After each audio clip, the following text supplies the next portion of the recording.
నిన్న బాధాకరమైన విషయం ఏంటంటే కాకినాడ ఈ యొక్క శివాలయంలో వైసీపీ నేత ఒక అతను ఈ యొక్క అర్చన చేయించుకుందామని వెళ్ళాడు. అయితే ఆ పూజ చేసే తరుణంలో పూజారి గారు సరిగ్గా ఏదో చేయలేదంట.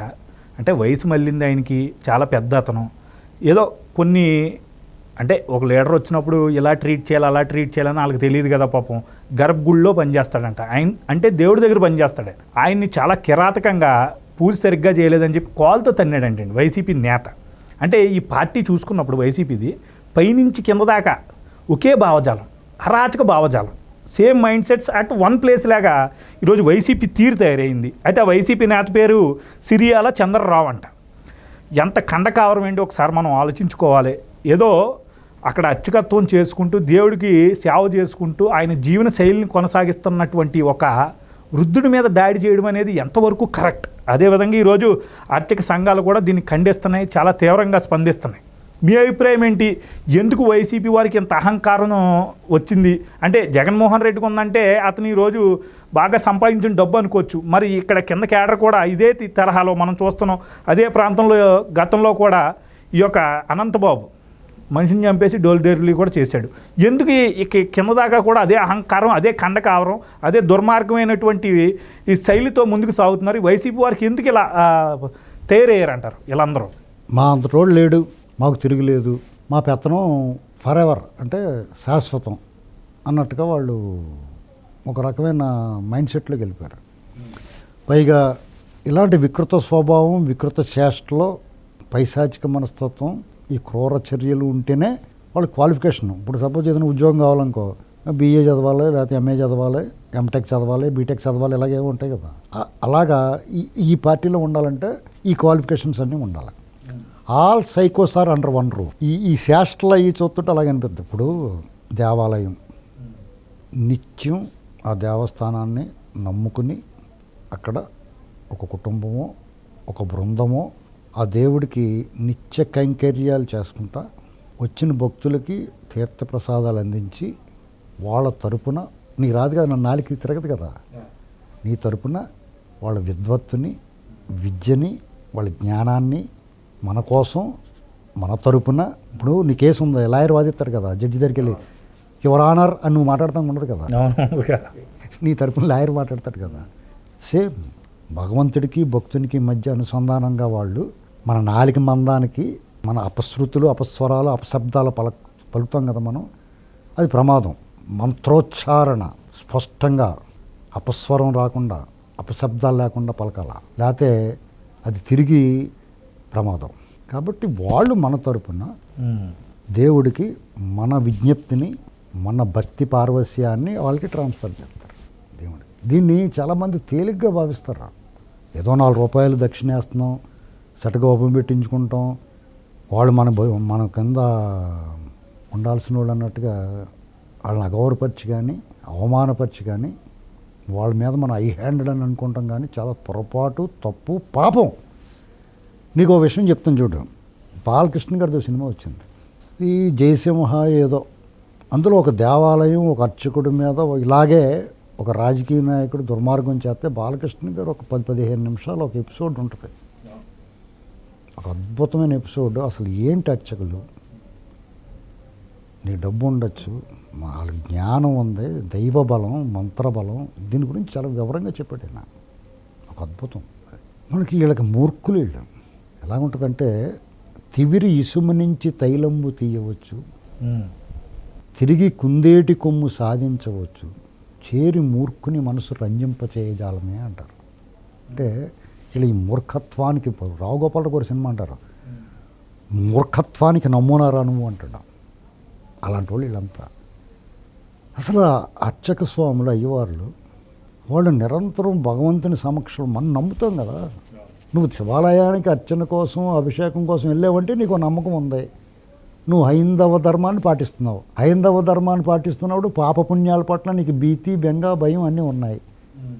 ఉన్నప్పుడు నీ తరపున భగవంతుడికి నీకు మధ్య వారధిగా నిలిచి, వారధి అంటారు దాన్ని, బ్రిడ్జి, వారధిగా నిలిచి నీ తరపున ఆయన అర్చన చేస్తున్నప్పుడు ఆయన మీద నువ్వు దౌర్జన్యం, దుర్మార్గం చేయటం అత్యంత హేయం, జుగుప్సాకరం. కాలితో తన్నటం అంటే నీకు ఆ కాళ్ళు పడిపోతాయి. ఇది ప్రకృతి, లేకపోతే దేవుడు చిలాగా అండవు. నీ విధి నీ అది శాపమైపోయి అంటాడుతుంది నా పాపం. గతంలో కూడా విజయనగరంలో అనుకుంటా కదా చంద్రబాబు నాయుడు గారికి మొరపెట్టుకున్నారు తల తీసేసినప్పుడు. వాళ్ళు ఎంత అంకితమైపోతారంటే తేలిగ్గా చూడకూడదండి ఎప్పుడు కూడా అయ్యవార్లని, ఆ సమాజాన్నే. ఎవరో ఉంటారు కొంతమంది, ఐవైఆర్ కృష్ణారావు లాంటి పక్క తీసేయండి. బ్రాహ్మణ సాంగత్యం, బ్రాహ్మణ స్నేహం, సత్సాంగత్యం.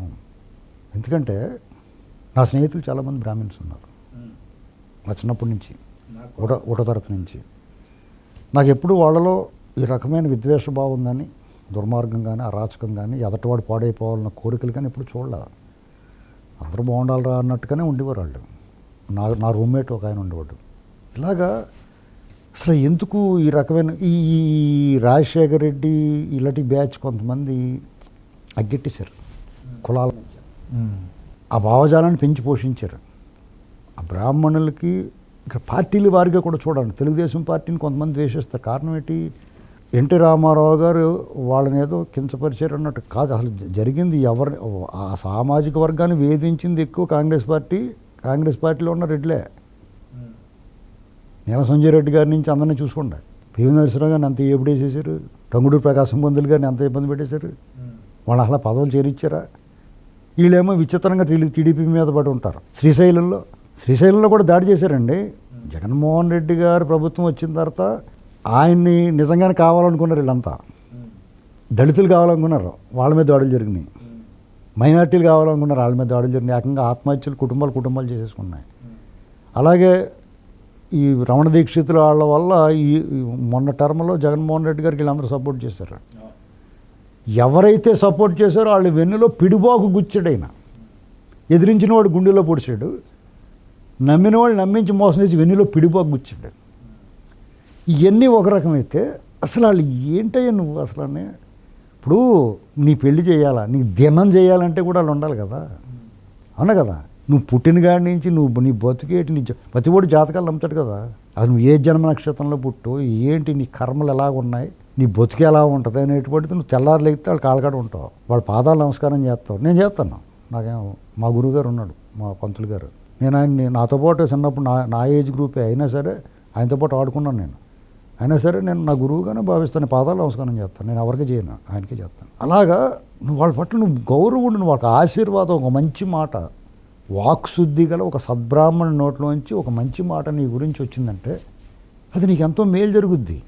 వాళ్ళ శాపం కదా ఆ వృద్ధుడైనా ఆయన చూస్తే నాకు ఎంత బాధ వేసిందో.